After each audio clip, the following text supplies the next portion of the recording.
Assalamualaikum warahmatullahi wabarakatuh. Selamat pagi anak-anak kelas 6. Apa kabar semuanya? Semoga kalian dalam selalu lindungan Allah Subhanahu wa taala dan sehat selalu, amin ya rabbal alamin. Baiklah, kali ini kita masih membahas tema 4 tentang globalisasi. Kali ini kita akan membahas mata pelajaran PPKN atau yang sering disebut Pendidikan Pancasila dan Kewarganegaraan. Sebelum kita lanjutkan videonya, silahkan klik tombol subscribe dan bunyikan loncengnya agar tidak ketinggalan video selanjutnya. Terima kasih. Baiklah, kita kali ini masih membahas mengenai keragaman Indonesia. Seperti sebelumnya kita sudah pernah belajar mengenai keragaman Indonesia, yaitu seperti keragaman sosial, budaya, dan lain-lain, seperti pada tarian, pakaian, dan keseharian pada adat-adatnya masing-masing suku tersebut, seperti pada yang Anda lihat pada gambar. Nah, inilah contoh keragaman Indonesia pada sosial dan budaya. Baiklah, kali ini kita akan membahas mengenai keragaman ekonomi Indonesia. Namun sebelum kita lanjutkan, kita harus mengetahui apa keberagaman ekonomi. Keragaman ekonomi adalah keberagaman ekonomi, kondisi di mana terdapat banyak jenis kegiatan ekonomi dari para pelaku ekonomi di dalam masyarakat.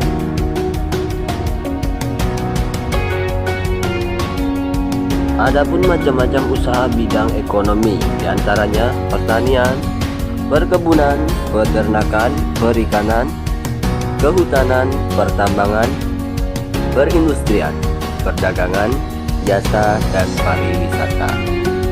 Berikut ini salah satu contoh usaha bidang ekonomi yang ada di Indonesia. Keberagamannya bermacam-macam. Contoh, tukang padi, kebun sawit, ternak kambing, pelayan mencari ikan, hutan, dan pertambangan batu bara, perindustrian di bidang tekstil, perdagangan, jual sayur-sayuran, dan berbagai macam lainnya. Adapun jasa yaitu seperti guru yang mengajarkan pada muridnya. Dan yang terakhir adalah tempat pariwisata. Berikut contoh sikap dalam keberagaman ekonomi di lingkungan sekitar. 1. Saling menghargai dan menghormati antar pelaku kegiatan ekonomi. 2. Membayar barang yang dibeli sesuai dengan harganya. Dan yang ketiga, bermain dengan teman tanpa membedakan kegiatan ekonomi yang dilakukan oleh orang tuanya. Selanjutnya yang keempat, tidak berprasangka buruk kepada orang yang latar belakang ekonominya berbeda. Yang kelima, tidak mengejek teman yang kurang mampu. Kemudian yang keenam, tidak mengistimewakan teman yang kaya. Jadi kita harus saling menghargai, mau kaya atau miskin sama saja. Yang paling utama adalah kita harus bisa saling menghargai dan menghormati perbedaan dalam keragaman ekonomi tersebut. Menceritakan manfaat kegiatan ekonomi bagi masyarakat. Nah, setiap orang tua teman tentunya memiliki kegiatan ekonomi yang berbeda. Perbedaan tersebut bukanlah penghalang untuk kita tetap berteman dan bermain bersama.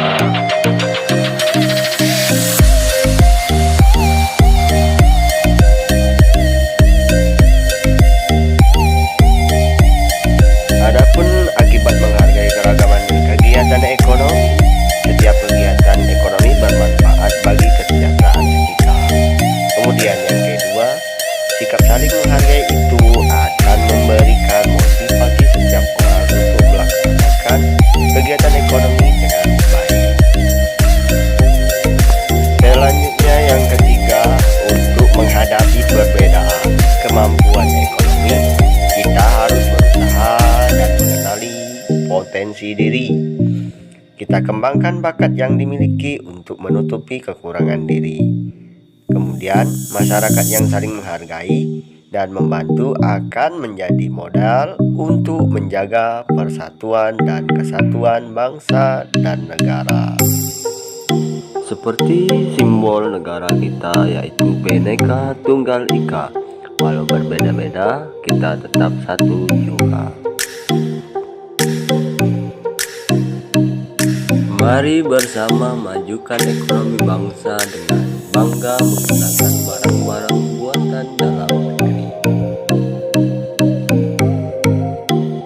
Jika kita membeli produk-produk dalam negeri, maka manfaatnya adalah: 1. Menunjukkan rasa cinta tanah air. 2. Menjaga nama baik bangsa.